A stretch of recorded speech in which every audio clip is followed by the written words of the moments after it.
We're back on TV They didn't now. catch that, did they? You know that. Listen, we've got a long way to go in this hearing. 74, I think, in total between these two committees. So there's still a lot of questions and answers to come. So we'll keep on it. Let you drop in a moment here when it continues. Busy news day, and that's going to continue. It is only Tuesday, sir. There you go. All right, sister. that's it for us. Outnumbered starts right now. Fox News alert for you now. President Trump gearing up to make remarks moments from now at the National Federation of Independent Business's 75th anniversary celebration. He is expected to tout the U.S. economy and the growth under his administration. He could go off topic, though, as you know, and address immigration reform, the controversy over the administration's zero tolerance policy. We'll see. We'll bring you that live just as soon as it happens. And we have another Fox News alert. Lawmakers pulling no punches as DOJ Inspector General Michael Horowitz testifies publicly for a second straight day on Capitol Hill following the release of his scathing report on the FBI's handling of the Hillary Clinton email case. This is Outnumbered. I'm Melissa Francis, and here today is Town Hall editor and Fox News contributor Katie Pavlich, anchor of the Intelligence Report, Trish Regan, political columnist and publisher of Catalina Magazine, Kathy Aru, and joining us on the couch today, Fox and Friends Weekend co-host Pete Hegseth. He is outnumbered. You can call me Pete Hegseth. Yes, there you go. I love your socks, by the way. Thank you very much. He always has good socks. I like the lining of the jacket. Well, always. Yes. Little. It's very patriotic. Very stylish. All right.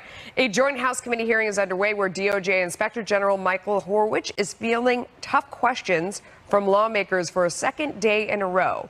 Yesterday, Horowitz and FBI Director Christopher Wray testified before the Senate Judiciary Committee. And today, House Judiciary and Oversight lawmakers taking their turn interrogating the Inspector General. Oversight Chair Trey Gowdy and Ranking Member Elijah Cummings sounding off, to say the least. This Inspector General's report should conjure anger, disappointment, and sadness in everyone who reads it. This IG report lays bare the bias, the animus, the prejudging of facts by senior FBI agents and senior attorneys. And attempts to minimize and mitigate this bias are so antithetical to what we want and deserve in our law enforcement officers, and it's dangerous to the broader community.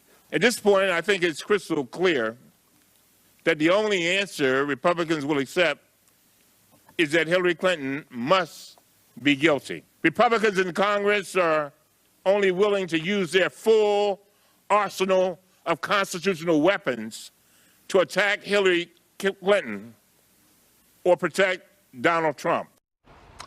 Pete, I'll go to you first. I mean, is it about attacking Hillary Clinton? What I heard was trying to get to the bottom of what's going on at the FBI and their bias. Yeah, that's exactly right. This Inspector General report is finally a portion of the investigation into the investigators that's been long overdue. And the way Horowitz did this was both excellent in its thoroughness, but also terrible in its conclusions. Just like James Comey in his press conference, hey, here's what Hillary Clinton did and why it's all bad, but because we're going to change the rules and go by intent, she's not guilty. In this case, here's all the bias and all the examples. We will stop him. Peter Strzok, the guy in charge of the investigation, says we will stop Donald Trump.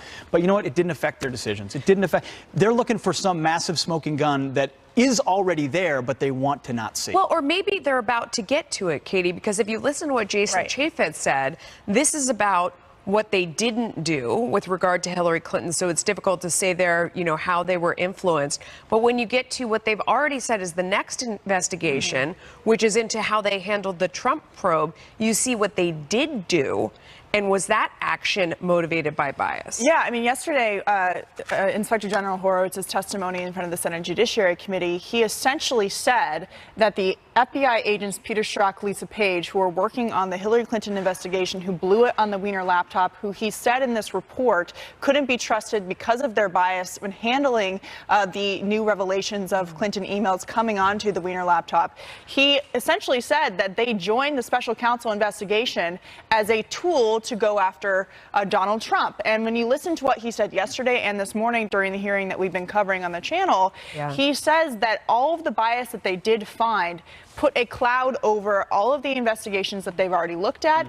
And you can take that, and common sense tells you that if these agents join the special counsel to carry out what they've been saying in these text messages to stop Trump, to go after him, the Inspector General has said that he was concerned that they would use their official government offices to go after a duly elected president of the United States. Okay, so Kathy, let me ask you on that point, because they brought up the text in that context of Peter Strzok saying, we'll stop it. We'll stop it. That's Trump becoming president. And at that point, Inspector Horowitz said that that was completely antithetical to all of the values that he thought, with core values of the FBI, was extremely serious, and he can't imagine anybody in the FBI saying that they would use their office in order to stop someone from becoming president. He was horrified. Well, it's true. I actually interviewed Mueller when I was with the Washington Post. And when you're around the FBI and these folks, they are just, I don't want to say they're boring, but they actually are very boring. But they're so... In a good way. In a great way. The way you want them to be. Yes, they're not political. It was such a horrible story, actually, for the Washington Post. I couldn't get anything juicy. So it is horrifying. What he's saying is to know these people is to really not understand where these two came from, where this... Or 5 or 6. Go ahead, Trish. Yeah, absolutely. There were more. We have one unidentified person who was referring to Donald Trump supporters as basically being the scum of the earth, effectively. Very negative commentary. So there was more than just two. And what disappoints me is what they have done to the integrity of the FBI, the institution itself. You should be able to put your biases aside. You should be able to walk into that investigation and do your job. Maybe you need to understand your own biases so that you can gut check yourself and say, you know what, I like Hillary Clinton, so let me, in this case, be more cautious. Either tell my superiors that I have this bias, or I somehow know how to check it. None of these people seem to show any evidence of the ability to actually check themselves. In doing so, they have destroyed America's confidence in them. Or they're very good at putting on airs in those official moments with politicians or in certain... We know how FBI agents conduct themselves. They also secretly knew how much power they had and how much they wanted Hillary Clinton to be president and how much they believed she would be president. I don't think they would have acted this way if they saw it as a 50-50 race. She was their horse. She was going to win. He was going to be the director, maybe. She was going to be counsel to the director. This guy was in charge of both investigations, the top dog. In Mueller's defense, people do say he's very boring. Well, why do you? Well, yeah, but he's also done a lot of people do say he's done himself a big disservice. So speak to that point, because he's saying maybe they put on that boring facade when they're talking to people like reporters. But underneath it all, when you look at the text, that's the real person. But I've asked a lot of insiders. This is a person I interviewed, so I've asked my sources. I mean, we have lots of sources when we're journalists. How long ago was that interview? The interview was about 5 years ago. So he was at the FBI, and maybe 6 years ago. But it was a lot of people said this is what they are like. These people are like that. They're trained not to show emotions and not to really let their political feelings get in the way. So I think these are some really bad apples. But that was 5 years ago. And they're still working there. Speaking of people who are still working there, Katie, let me ask you. I mean, if you look at the end of the Inspector General's report, and a lot of people have pointed this out, that there was they jumped levels when you had Lisa Page and Peter Strzok going and talking directly to the director, to the deputy director, Andrew McCabe. They bypassed their superiors, who were Michael Steinbach and Bill Priestap. And some have said that these two are not thrilled with what went on, and they're not thrilled that they were shoved to the side by these others, and that they have quite a story to tell. What do you think about that? Have you heard that as well? Yeah, that brings up the question of why they were jumping the chain of command, avoiding certain FBI superiors than others, working with Andrew McCabe, having meetings in his office. Sounds like a conspiracy. Yeah, it sounds like a conspiracy to me, to try and do everything that they can to use their official office to go after the presidency. And let's not forget that these text messages had to be found with Department of Defense technology, because they covered it up and tried to hide all of this from Inspector General investigators. All right, speaking of the Justice Department's Inspector General, he is now investigating James Comey over his handling of classified material. Whether this puts the former FBI chief in legal jeopardy, plus the Trump administration defending its zero-tolerance crackdown at the border, even if it means separating some children from parents, why top officials are saying this is for Congress. That in the United States of America, we will not intentionally separate children from their parents. We will not do that. We are better than that. We are so much better. We should be able to agree that we will not keep kids in child internment camps. In conclusion, Mr. Chairman, we need you. Those children need you. And I'm talking directly to my Republican colleagues. We need you to stand up to President Trump. That was top House Democrat Elijah Cummings getting emotional, blasting the Trump administration's zero-tolerance crackdown on illegal immigration as his administration defends a policy that has resulted in thousands of children being separated from their parents. The president, who will huddle with House Republicans later today, tweeting, "Democrats are the problem. They don't care about crime and want illegal immigrants, no matter how bad they may be, to pour into and infest our country like MS-13. They can't win on their terrible policies, so they view them as potential voters." Homeland Security Secretary Kirstjen Nielsen says it's their job to enforce existing laws and that it's Congress's job to fix this. Here is the bottom line. DHS is no longer ignoring the law. We are enforcing the laws as they exist on the books.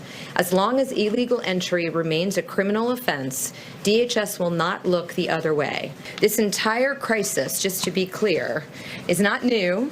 It's been occurring and expanded over many decades, but currently it is the exclusive product of loopholes in our federal immigration laws that prevent illegal immigrant minors and family members from being detained and removed to their home countries.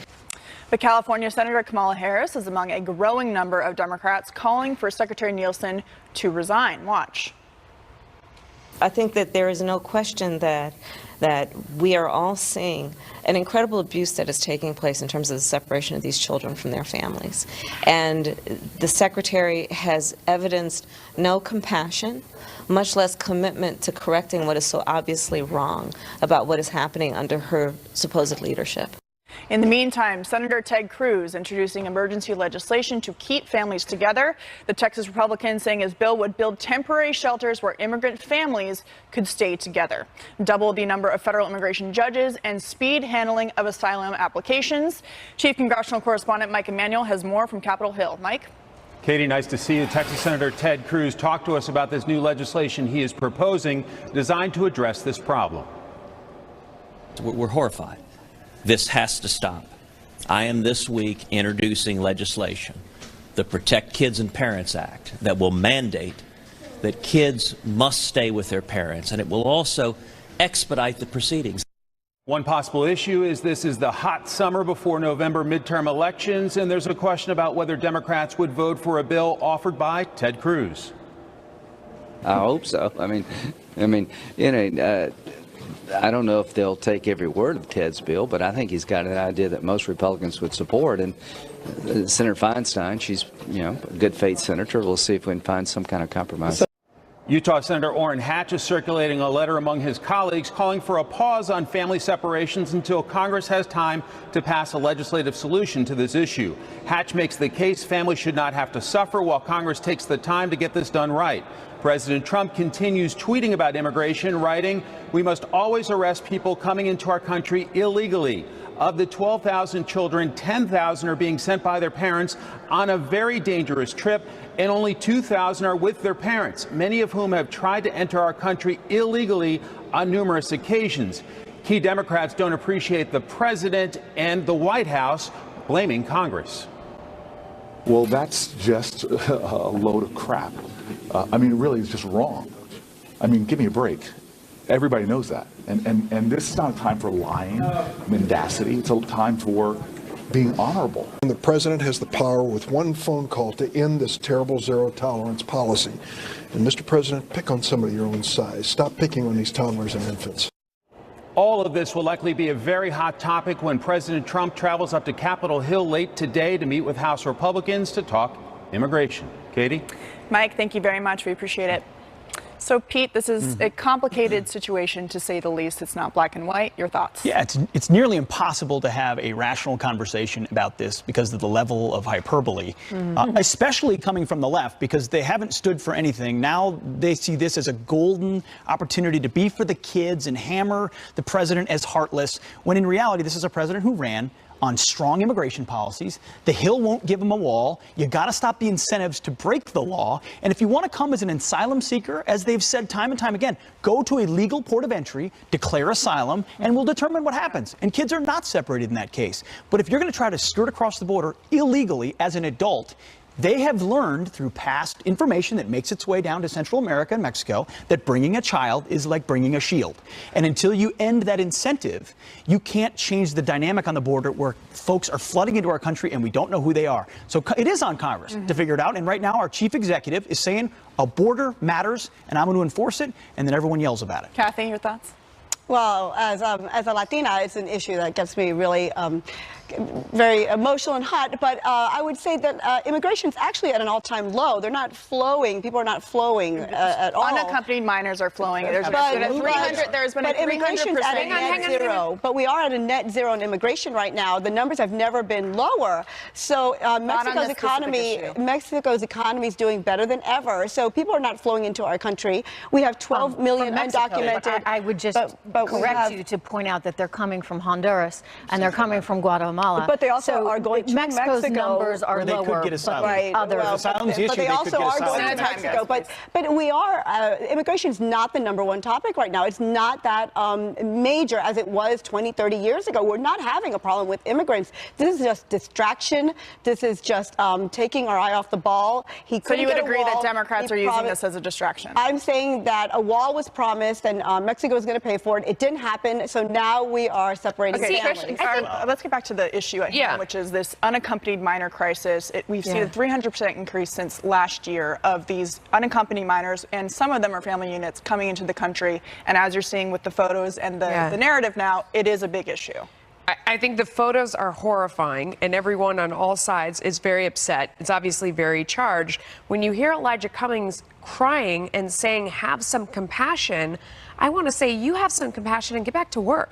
I mean, these are the laws that are on the books. And as you heard the Secretary of Homeland Security say, it undermines democracy when you have the body that makes the laws asking the body that enforces the laws not to enforce the laws they've written. So go back, get your pencil out. Don't go home and don't go to bed until you've written something. They say, when they say we need the time, we've got to put this on pause so we have the time to fix it. How long have they been working on immigration? Right. Get to work. This is horrible. And you are the ones with the power to end this crisis. But they don't want to. Get to work. That's the problem, Melissa. They do not want to because for political reasons, they would much rather cry on television like Elijah Cummings did. They would rather show, in some cases, fake photos, right? We've seen some doctored photos of children behind the so-called cages. But they would rather play this out on a very emotional level because you're appealing in the Democrats' mind to people's hearts, and nobody wants to see children separated from their parents. But at the same time, it plays to any hatred they can gin up as we go into 18 for Donald Trump. They don't have anything else to run on. The economy is gangbusters, so they've got to have some. They're sending the nightly newscast down to the border to report from there, like this is suddenly now an issue because it's happening under Donald Trump. Listen, Melissa, you said I find all the images horrifying. A lot of them are tough to watch, but I actually think they look quite, many of them, quite compassionate. Our government's trying to say these are kids. These are young kids. We're going to make sure they're fed well, they're cared for well. We don't have enough capacity. We need to grow that capacity, but they're temporarily going to be there and reunited with their parents when it is adjudicated. And by the way, these are not concentration camps, which is what people have said. But how is it that you can defend the defensible? And in this case, this is defensible. Pete, there's no moment in time where somebody would take my child away from me that I wouldn't be hysterical. Fair enough. I mean, it's never compassion to have any of my by the way, kids. You're not breaking the law. Go to the border to do it. If you had a DUI, if you had an armed robbery, you better believe the government would separate you from your kids and incarcerate you. It happens every single day to law-abiding citizens in our country when they break the law. Can I jump in, Pete? I think that it goes back to something that you said initially, which is that we need to create the right kind of incentives. And right now, the incentive is, come here, right?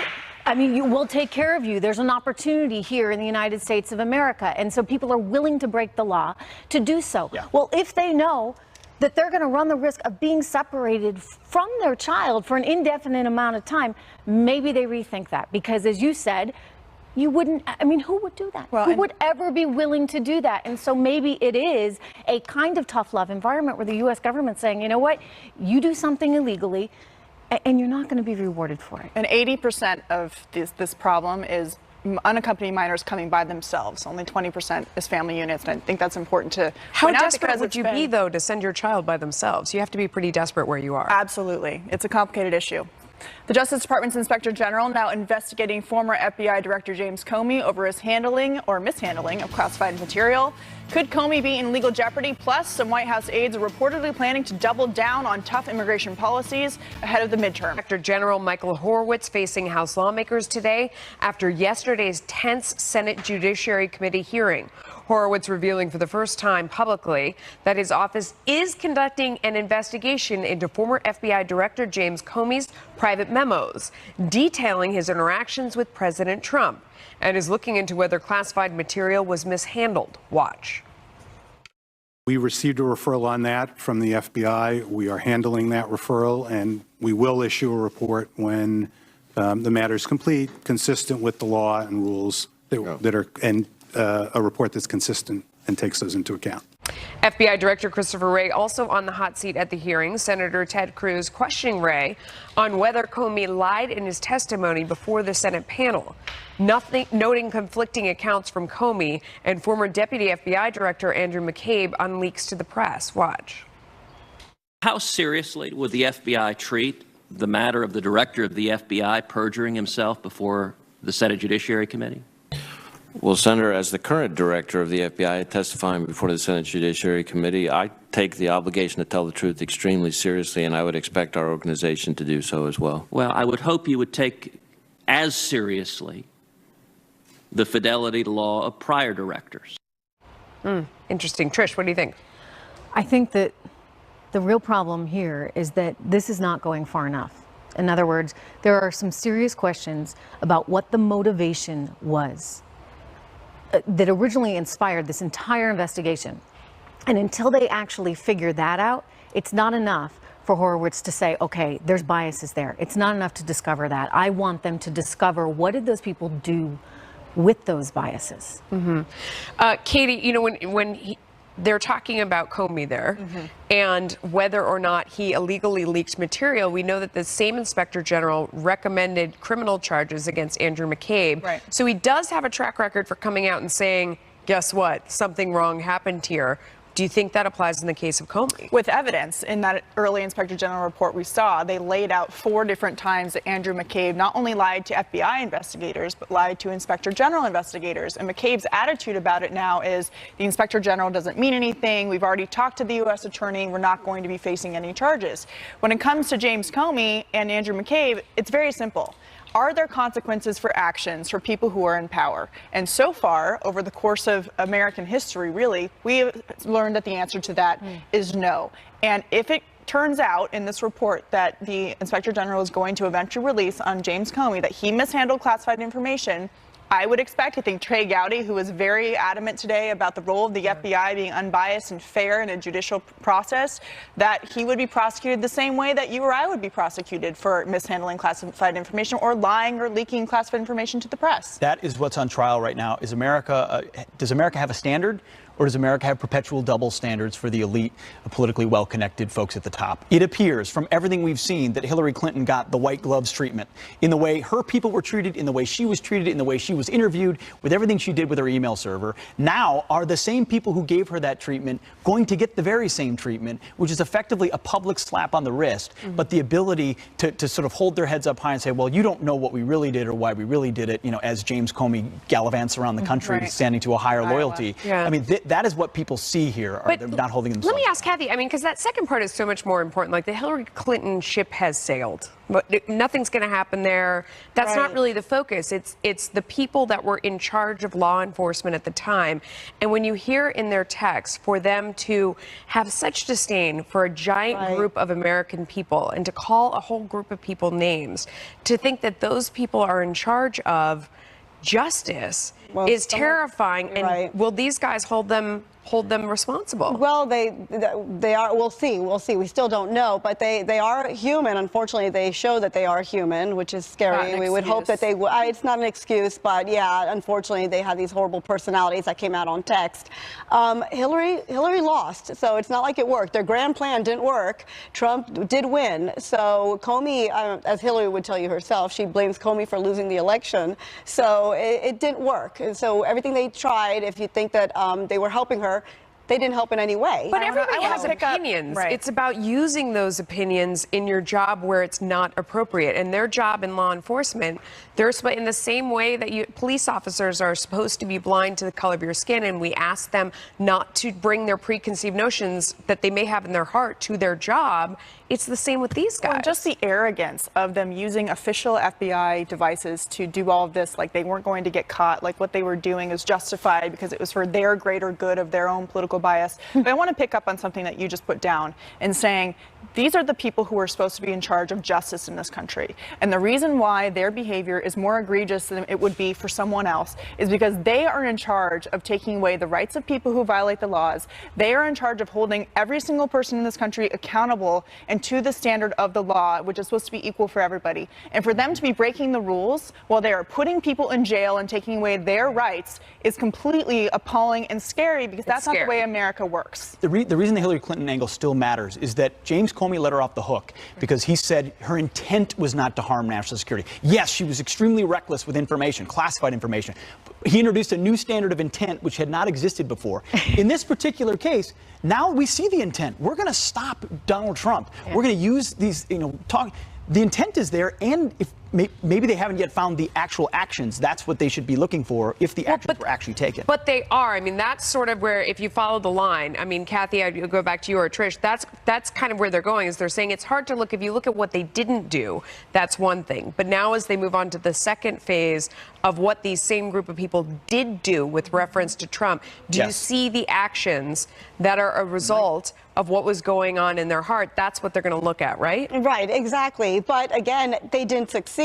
So these people did not succeed. So we don't know yet, because the Russian investigation is over. If you rob a bank and you fail, you still go to jail. It's awful. It's awful. And by the way, Hillary Clinton still thinks they did succeed, right? She thinks James Comey is the entire reason that she lost the election, not the fact that she chose not to campaign in some rather important vital states, amid a whole bunch of other stuff. But look, I think you're onto something here, as are you, Katie. I mean, what you're saying is that you've got a group of elites that are somehow in charge, but they don't have to live or play by the same rules as anyone else. And that's a scary thing, because then you have a ruling class that gets to do as it pleases, as it wants, and everybody else is subjected to that. I mean, that is not the America we want to live in. Taking away people's civil liberties, and yet they are the ones also breaking the rules. The White House may soon be looking to double down on its immigration policies amid ongoing controversy. Top aide Stephen Miller is now reportedly leading an effort that would push for more immigration crackdowns ahead of the midterms. A source saying the goal is to show voters that President Trump has fulfilled his promises, even without a border wall or new legislation. According to Politico's report, the ideas being considered include tightening rules on student visas and exchange programs, limiting visas for temporary agricultural workers, making it harder for legal immigrants who have applied for welfare programs to obtain residency, and collecting biometric data from visitors from certain countries. So, Pete? Ahead of the midterms, is this a bad or a good idea? Well, listen, the left thinks it's a winning issue. President Trump thinks it's a winning issue. But what's most refreshing to me is to see a president who is actually doing anything he conceivably can to actually do what he said he would do on the campaign trail. Hasn't gotten the wall yet, can't get the trade for DACA, just wants funding to do that. If Democrats were serious, they would have taken that trade a long time ago. They're not. They want to campaign on this. So he's saying, hey, I've got tools at my disposal.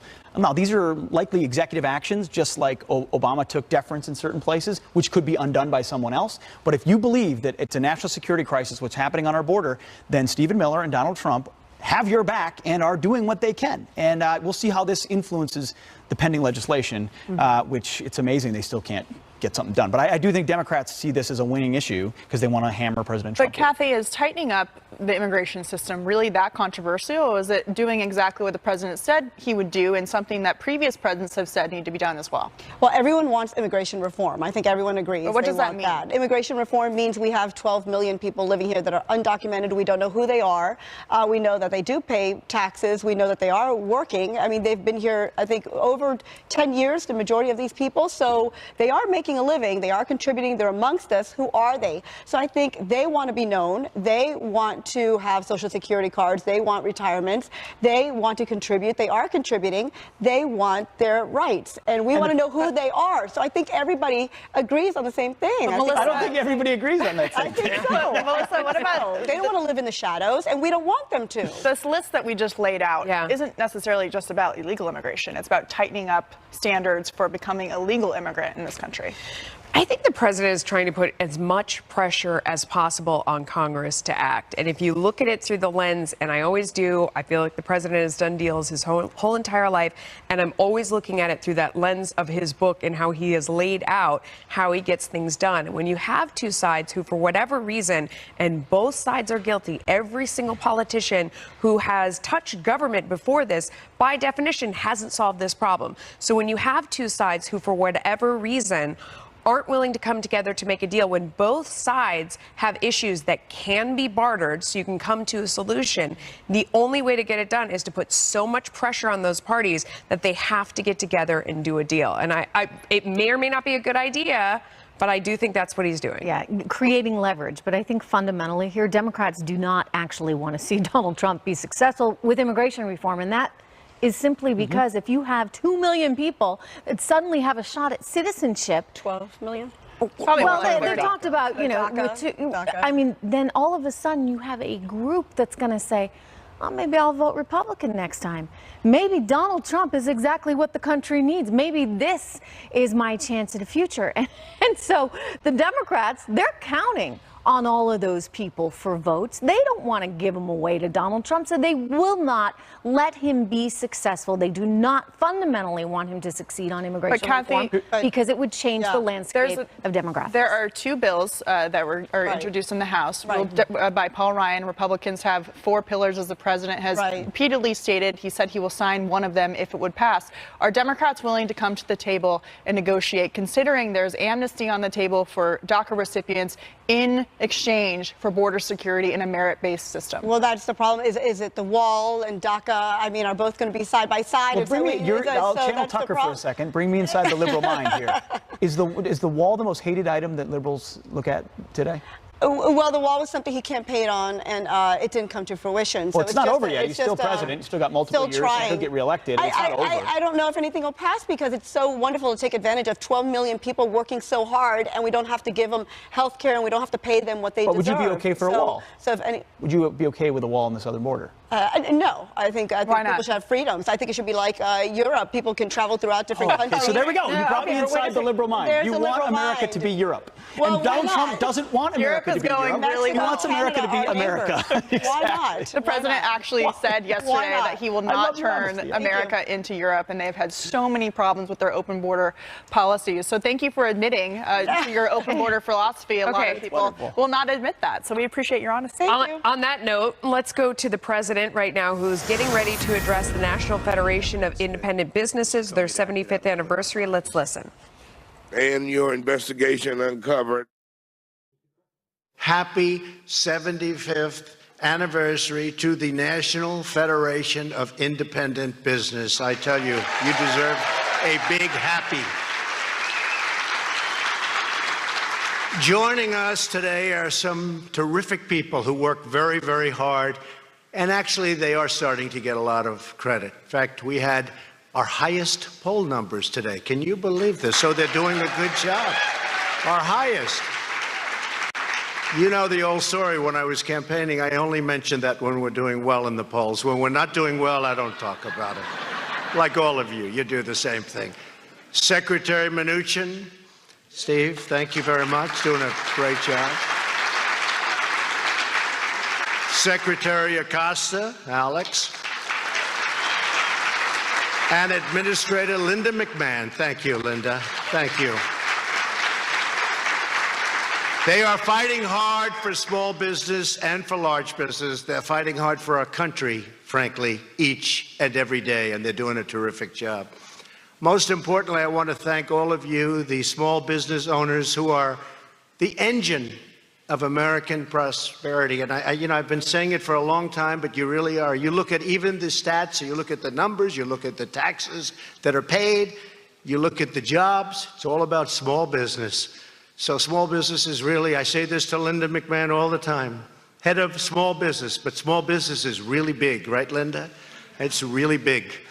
For many years, Washington tried to hold you back and tear you down, crushing the American small business with crippling taxes and oppressive regulation. But all that has changed starting in November 2016.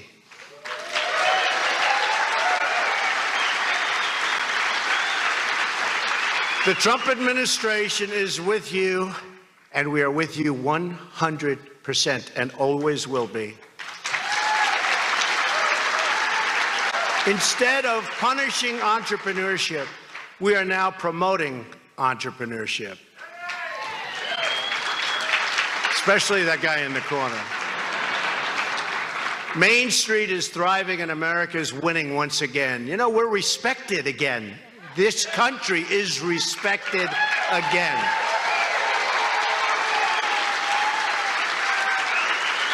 Before going any further today, I want to take a moment to address something you've been reading a lot about, the illegal immigration crisis on our southern border. It's been going on for many, many decades and many years, and it has its ups and its downs, and all we need is good legislation, and we can have it taken care of. And we have to get the Democrats to go ahead and work with us, because as a result of Democrat-supported loopholes in our federal laws, most illegal immigrant families and minors from Central America who arrive unlawfully at the border cannot be detained together or removed together, only released.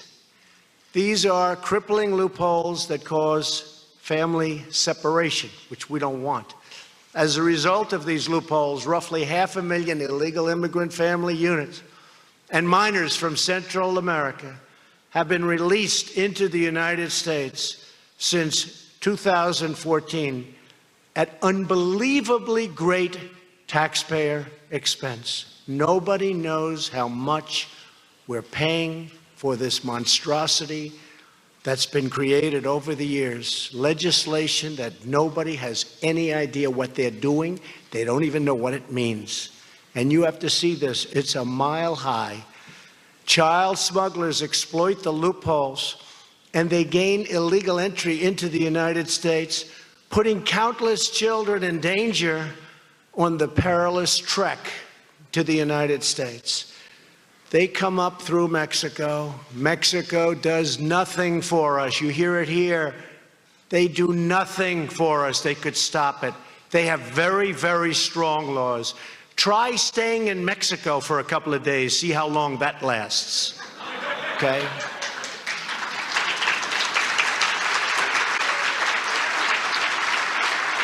They do nothing for us, and I see it through NAFTA. I see with the $100 billion plus that they make on trade through NAFTA, one of the worst deals ever made by this country, a disaster.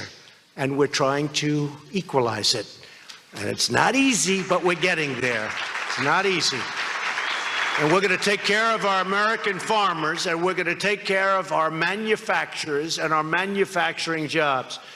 But they're making unbelievable amounts of money. And that's not including the drugs that are flowing through our border because we have no wall and we have no protection. The drugs that are coming in from Mexico and through the southern border is disgraceful. So we'll see whether or not we can make a reasonable NAFTA deal, or deal doesn't have to be called NAFTA. We can do one-on-one with Mexico, one-on-one with Canada. And by the way, Canada, they like to talk. They're our great neighbor. They fought World War II with us. We appreciate it. They fought World War I with us, and we appreciate it, but we're protecting each other. There was a story 2 days ago in a major newspaper talking about people living in Canada coming into the United States and smuggling things back into Canada because the tariffs are so massive. The tariffs to get common items back into Canada are so high that they have to smuggle them in. They buy shoes and they wear them. They scuff them up. They make them sound old or look old. No, we're treated horribly. Dairy, 275% tariff. So basically that's a barrier without saying it's a barrier. And I told them if they don't change their ways, so we have a tremendous deficit. People say, well, there's really not that much of a deficit. Well, they're not including two things, energy and timber. And those are the two big things when it comes to Canada. Now, we have to change our ways. We can no longer be the stupid country. We want to be the smart country.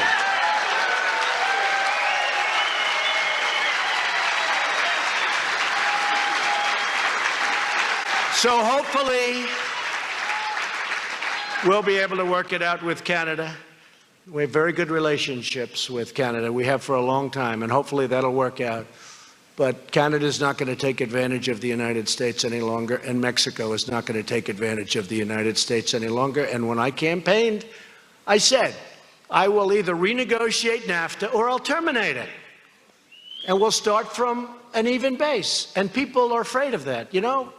I've had so many people, they come up, they say, oh, please don't terminate NAFTA. I said, but it's no good. Yeah, but we know what we have. It's true. People are worried because they know what they have. If you look at, I love the American farmer more than anybody. They have backed me. I love the American farmer.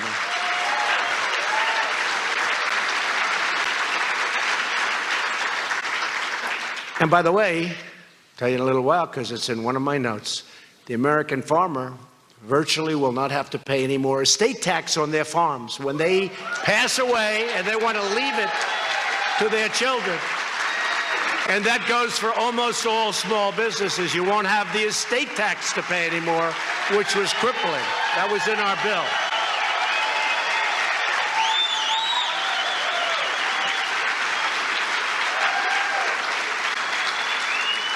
See, a young guy is standing up now. He's too young to be leaving it, so that means he's a beneficiary. I don't know. Don't act too happy. There's a wealthy father there. Don't act too happy. Is that your father? Oh, wow. The answer is yes. Okay. And you know what? You're both happy, okay? You're both happy, and I'm honored to have done it because it was destroying the estate tax, small businesses, and farms, destroying them. People were mortgaging them to the hilt to pay the tax, and then they couldn't pay the interest on the mortgage, and the banks would take them away. You don't have to pay the estate tax any longer.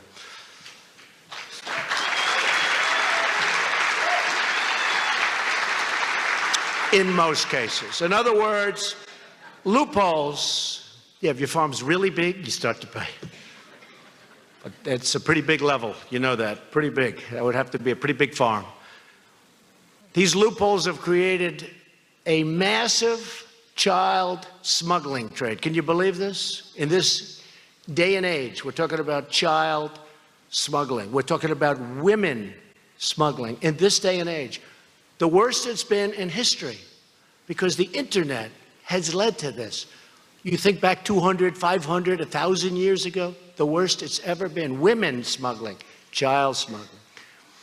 Since last year, child smugglers, who are very, very sophisticated, they've learned the loopholes in this horrible, rotten system that the Democrats have to help us fix because we need the votes.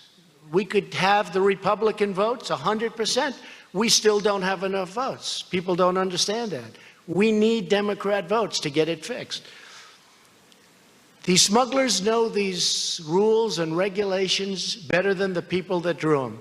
As a result, there's been a 325% increase in minors and a 435% increase in the smuggling or attempted smuggling of families and minors into our country. We're stopping them all the time by the thousands, but they still get through. We have no wall. We have no border security.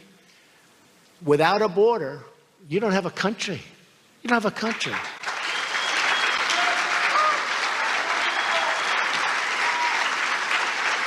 Under current law, we have only two policy options to respond to this massive crisis.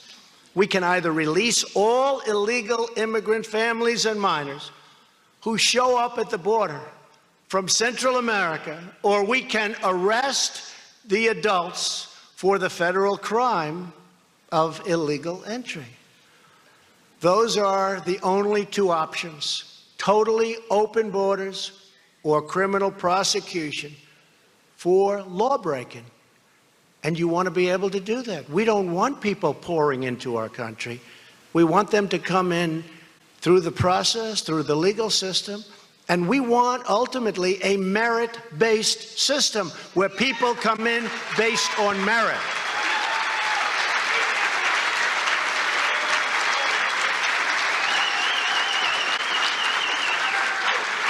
Keep in mind, those who apply for asylum legally at ports of entry are not prosecuted. The fake news media back there doesn't talk about that. They're faked.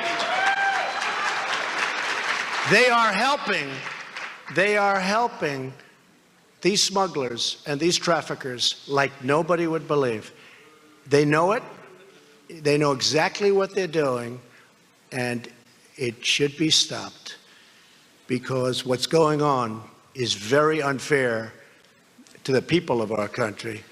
And they violate the law. People that come in violate the law. They endanger their children in the process.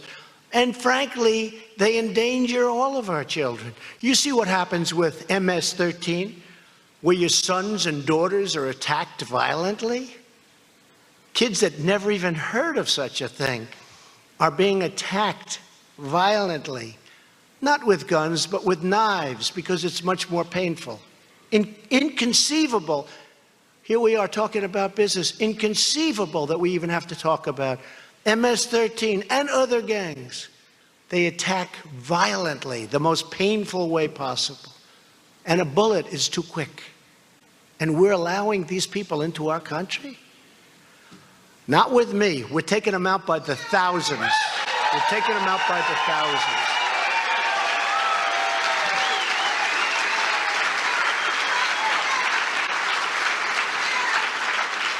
So what I'm asking Congress to do is to give us a third option, which we have been requesting since last year: the legal authority to detain and promptly remove families together as a unit. We have to be able to do this. This is the only solution to the border crisis. We have to stop child smuggling. This is the way to do it. And ultimately, we have to have a real border, not judges.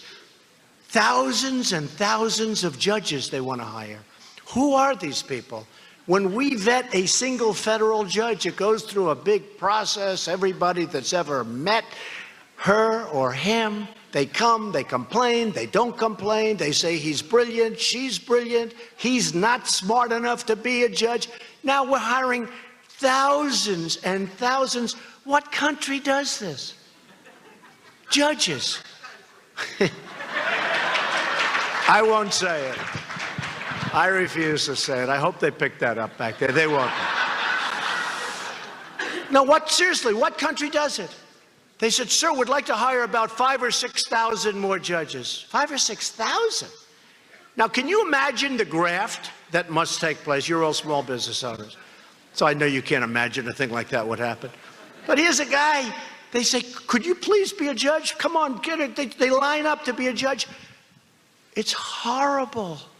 We don't want judges. We want security on the border. We don't want people coming in. We want them to come in through a legal process like everybody else that's waiting to come in to our country.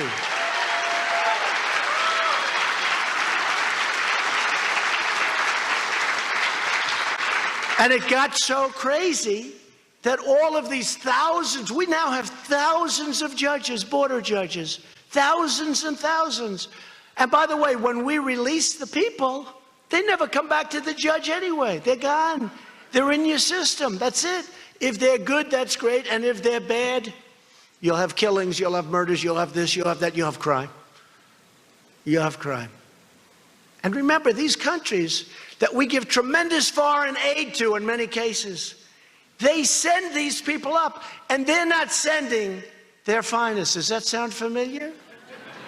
Remember I made that speech and I was badly criticized? Oh, what's so terrible what he said. Turned out I was 100% right. That's why I got elected.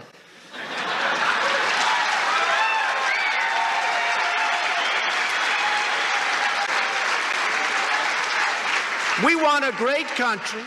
We want a country with heart. But when people come up, they have to know they can't get in. Otherwise, it's never going to stop. Whether it was President Bush, President Obama, President Clinton, same policies. They can't get them changed because both sides are always fighting. This is maybe a great chance to have it changed. But one of them says, we want to hire 5,000 more judges. I don't want judges. I want border security. I don't want to try people. I don't want people coming in. Do you know if a person comes in and puts 1 foot on our ground, it's essentially welcome to America, welcome to our country. You never get them out because they take their name, they bring the name down, they file it, then they let the person go. They say, show back up to court in 1 year from now. 1 year. But here's the thing, that in itself is ridiculous. Like 3% come back. The other thing they have is they have professional lawyers. Some are for good, others are do-gooders, and others are bad people. And they tell these people exactly what to say. They say the following. They write it down. I am being harmed in my country. My country is extremely dangerous. I fear for my life. Say